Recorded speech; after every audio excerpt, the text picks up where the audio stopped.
I started now. I'm going to tell you, I started not to give an introduction to chapter 6 because there's several what do you call them, screens that have to do with just the introduction. But then I said to myself, I was talking to myself, and I said to myself, why not? And so I'm going to do the introduction before we ever get to kind of give a background on chapter 6. Chapter 5,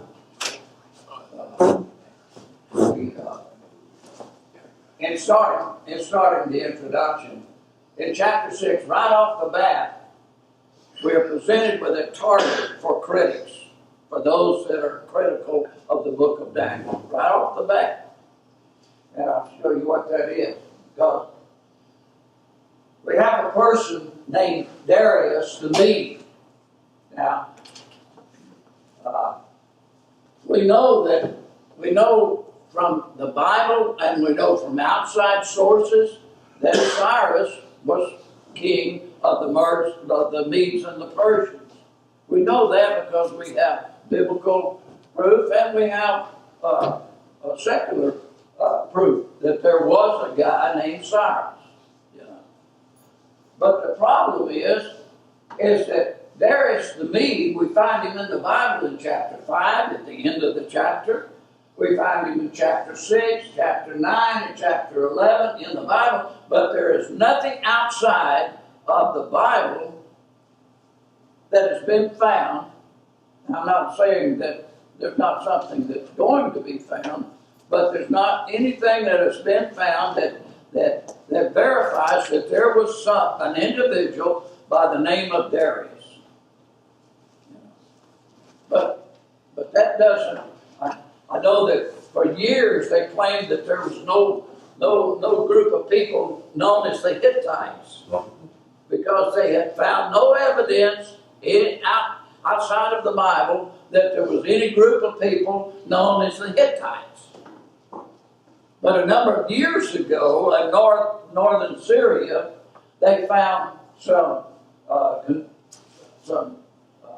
tablets that mentioned them, and then since then they've been able to verify that yes, there was a group of people known as the Hittites, and all they've done is prove that the Bible is right and that they were wrong. Yes. So I wouldn't say that as we go along that there's not something that's going to come up that will give us some kind of indication that outside of the Bible that there was a guy named Darius. I'm going to take the Bible over what the critics say. So that's what they now, you remember my little graph where I was showing how that where the chapters are not really in chronological order? Well, chapter 6 does follow chapter 5. It's the problem is chapter 7 and 8 needs to be before chapter 5 and 6. Because we have in chapter 5 we have Belshazzar. We have him get at the end of his reign dying. But then in 7 and 8 we have him reigning. So that anyway we've been through that. In the last part of chapter 5, we were introduced to Darius the Mede. Now, let me just give you a little history about Cyrus and the Medes and the Persians and all that was going on. Cyrus himself was half Persian and half Mede. Cyrus's mother was the daughter of the king of the Medes, which they're the modern day Kurds.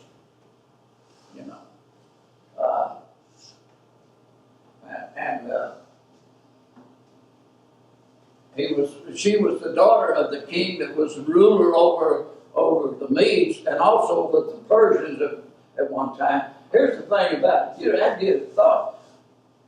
I think, 20 years ago, none of us had ever even heard of the Kurds. Have you noticed that sometimes that how things are coming back? Yes, absolutely.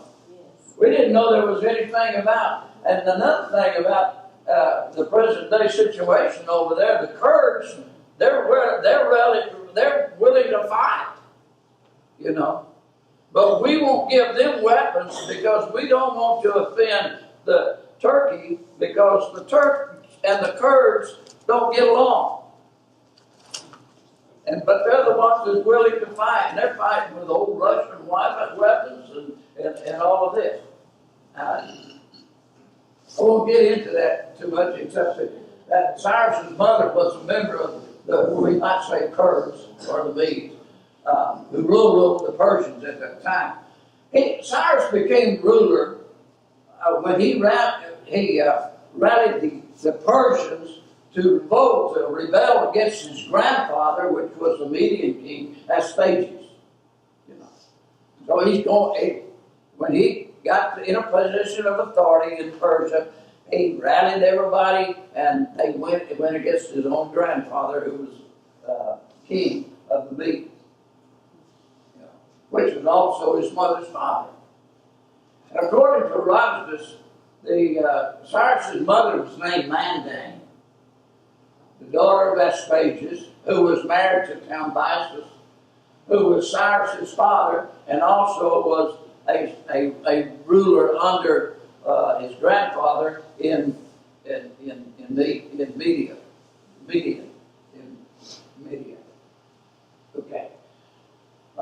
Cyrus became head when he rebelled against his grandfather. I've already said that. And the reason it was successful was because his grandfather's generals all joined ranks with Cyrus. That's the reason the rebellion was successful.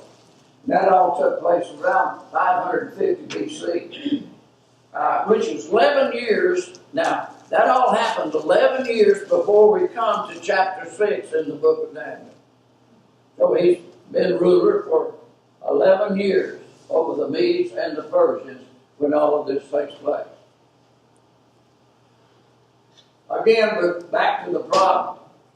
Outside of the Bible, we don't have anything that confirms that there was an individual by the name of Darius. But according to here's some opinions. We'll give you just some opinions as to who might be who in this. We talked about earlier. We talked about the Nabonidus Chronicle and some of the information that it provided and other things. But here's a list of things that Weissman come up with concerning that are extracted from the Nabonidus Chronicle. First being that Babylon was conquered by a guy by the name of Burroughs. I guess that's the way you put it. Burroughs. And it don't get any better. There's another name too. He was a governor of Gudium, who led, and actually he was the one that took Babylon. It was this general Burroughs who actually took Babylon. Cyrus wasn't even there at the time. And he entered Babylon at the night of Belshazzar's feast, and the handwriting on the wall, and Daniel being called in. It was this guy that led the army into Babylon, extracted from the Nabonidus Chronicle. Also, Nabonidus, who was Belshazzar's father, he had fled the day before, only to be captured and later to die in exile. So, you know, this is what Weissman has taken from. When Babylon fell to Burroughs in October the 11th, 539, Cyrus himself had remained with a small contingent of troops. He had stayed at a place called Opis. And not until 18 days later did he show up at Babylon. On October the 29th, 539 BC, he arrived in Babylon. So Burroughs then, he's a hero at this time. Then there's a man by the name of Burroughs, I guess. Burroughs. First cousin. According to the Nabonidus Chronicle, this Burroughs, not Burroughs, but Burroughs, was appointed by Cyrus to rule over Babylon. According to the 8 days after Cyrus arrived in Babylon, Burroughs died. He died less than a month after he had led the army into Babylon and taken Babylon. What he died of, we don't know. I don't know. We don't know. Maybe it was some kind of military wound, or maybe maybe just sick. But he died anyway 8 days after Cyrus arrived, according to the Chronicle. According to Daniel chapter 5, the following occurred at the fall of Babylon in 539. And just to review, that very night Belshazzar was slain. We're told that in 5. He died that very night. Then in verse 31, we're told that Darius the Mede received the kingdom at 62 years old. So we do have a little information. In chapter 9, we have a little more information about Darius, from the Bible. There are two main explanations for the lack of secular confirmation. And one comes from John Walvoord in one of his books. He was a prophecy teacher. Some of you may have his books and may have read some of his books. But anyway, he has an opinion. One thing I found out among preachers and so, we're not ever short of opinions. So we all have opinions. And he writes that Whitcomb holds that Burroughs identified previously as the governor of Getula in the Nabonidus Chronicle, led the army of Cyrus into Babylon, and he died less than a month later, which I've already said. Burroughs, however, is identified by Whitcomb as Darius the Mede. So that's who he thinks he was. They would think that Burroughs was Darius the Mede and ended up being the king of Babylon under the authority of Cyrus. Another view held by Weissman, and it's kind of a simple solution. It is the claim that Darius the Mede is just another name for Cyrus, the Persian. These are just opinions now. But his is based on what the chapter 6, verse 28, which we haven't got there, but the 20th verse of chapter 6, that in Aramaic, it allows for it to be interpreted like this. Daniel prospered in the reign of Darius, even the reign of Cyrus the Persian. And he thinks by that interpretation that it's telling us that Darius and Cyrus are both one and the same. And of course that's not unusual because we see that in different Bible studies of ancient culture, that it was not uncommon for monarchs to have different names. In fact, in Egypt, they changed their names regularly according to their promotions. If you were Pharaoh of Upper Egypt, and for some reason you got promoted to Pharaoh of Southern Egypt, you'd change your name to a different god, a more important god. So it's not unusual for having a bunch of names. But anyway, here's a map of what we were talking about, and then we'll start a lesson. Start into our lesson. You see, at Opus was where Cyrus and a contingent of his military force were located, and they stayed there until 18 days after battle. You see where Gudium is, and Elam and Assyria, and where Babylon is. That's just a map to give you an idea about the invasion. All right, let's get to our lesson. Chapter 6, verse 1. It pleased Darius to set over the kingdom 120 princes, which should be over the whole kingdom, and over these three presidents, of whom Daniel was first, that the princes might give account unto them, and the king should have no damage.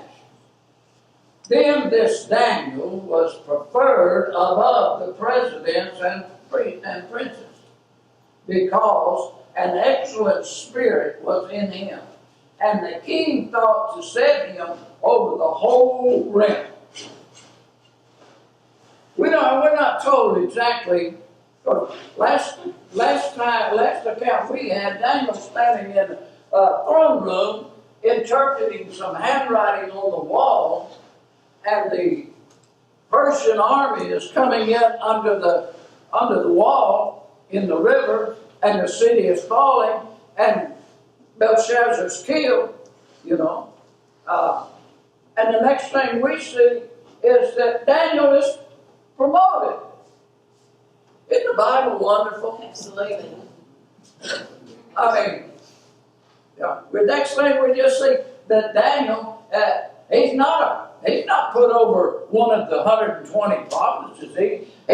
He's put up there at the top with two other guys as president to oversee everything that goes on in these provinces. How that happens, we don't. How did the Persian know about it? When they come into the city, did somebody say, "Hey, you gotta pay attention to this guy because he interpreted the handwriting on the wall," or "You gotta pay attention to this guy because the Spirit of God's in him"? I don't know. We don't know, but we do know that Darius took him and made him one of the three presidents. And look at the bottom line. I'm getting ahead of myself, but look at the bottom. And the king thought to set him over the whole thing. He made him one of three presidents, but the very last step said, and the king thought to set him over the whole realm. Let's just give it all to Daniel. Kind of neat, isn't it? 120. Now this is one thing that in studying the history of the Persians that you'll find out is that they were a well-organized society. In fact, I read somewhere, can't tell you exactly where it was, but read somewhere, they were the first one to develop a postal system. In other words, they were the first society that you could write a letter and you could post it to go to one of those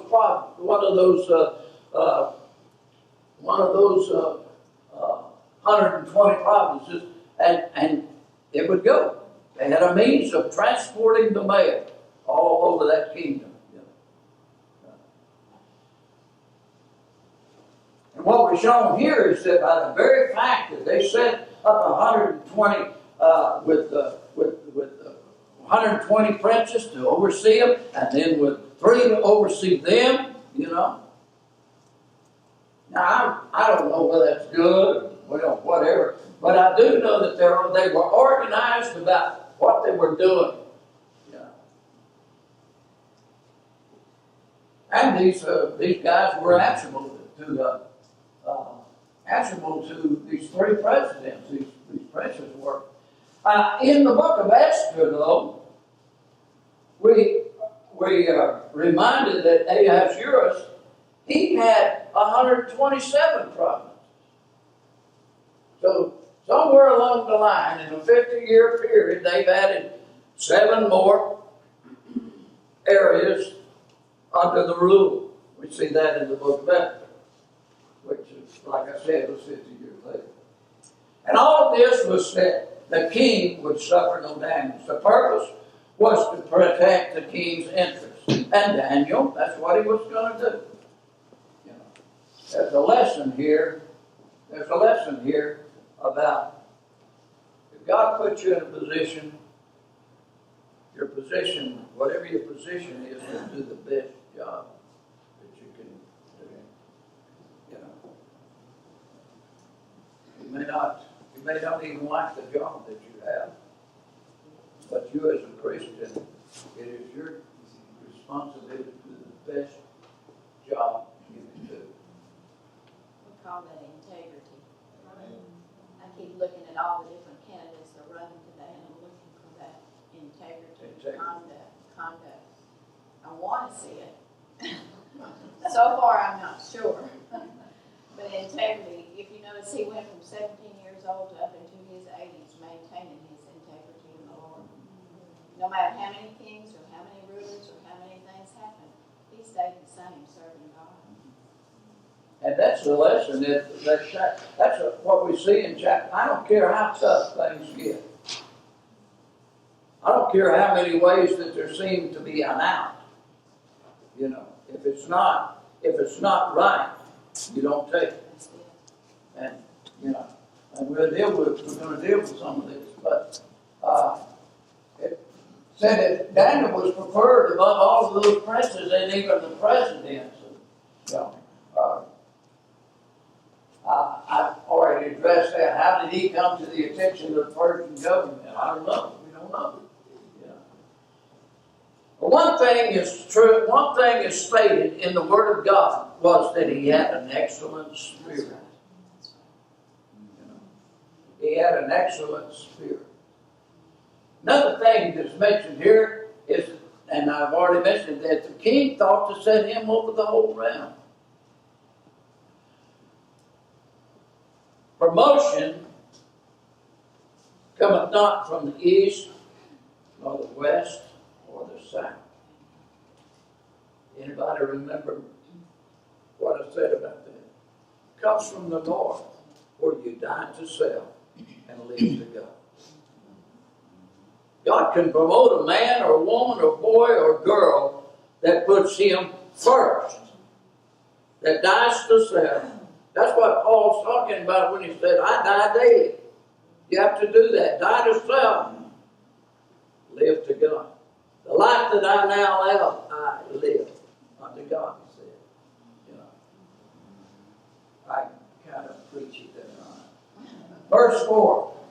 Then the president and the princes sought to find occasion. This is the other two presidents.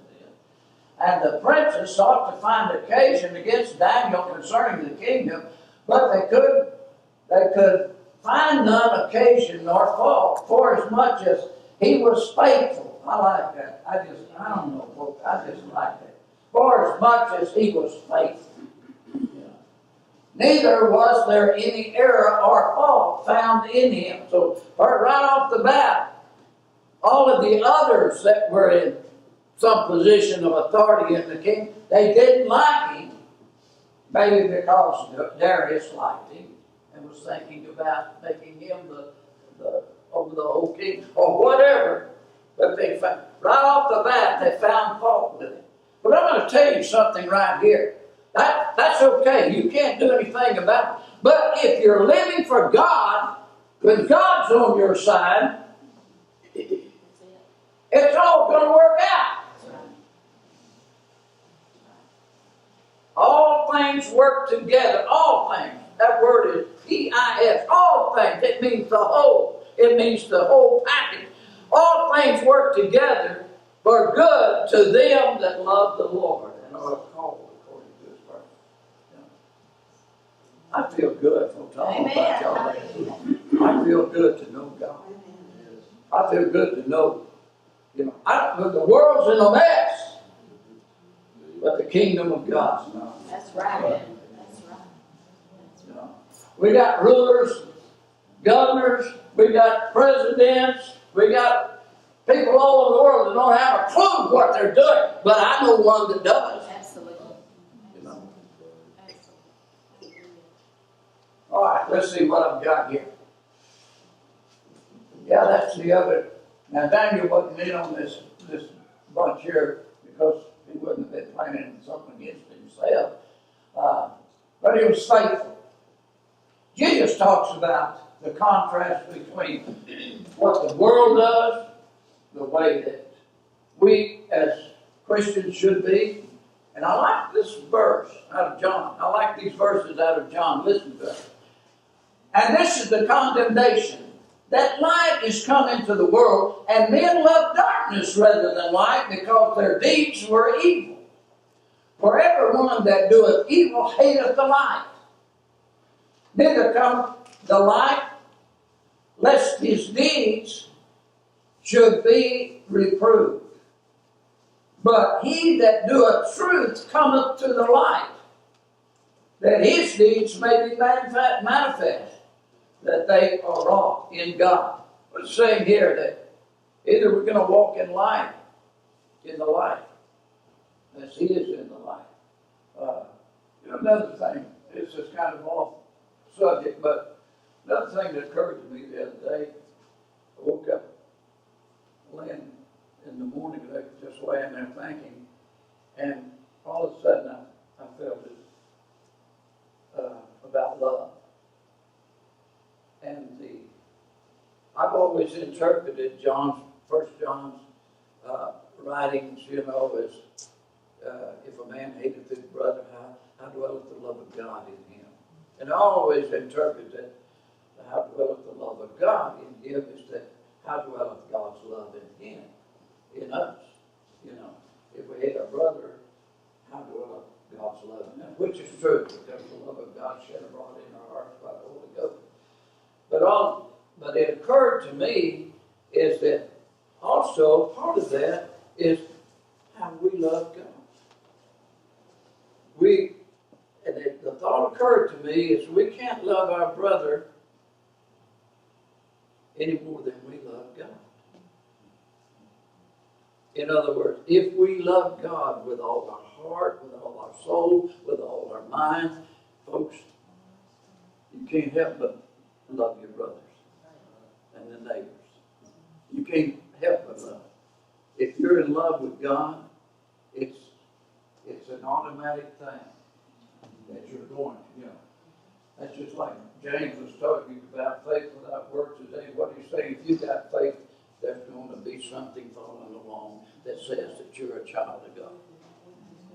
Amen, that's good. All right, Daniel chapter 6, verse 5.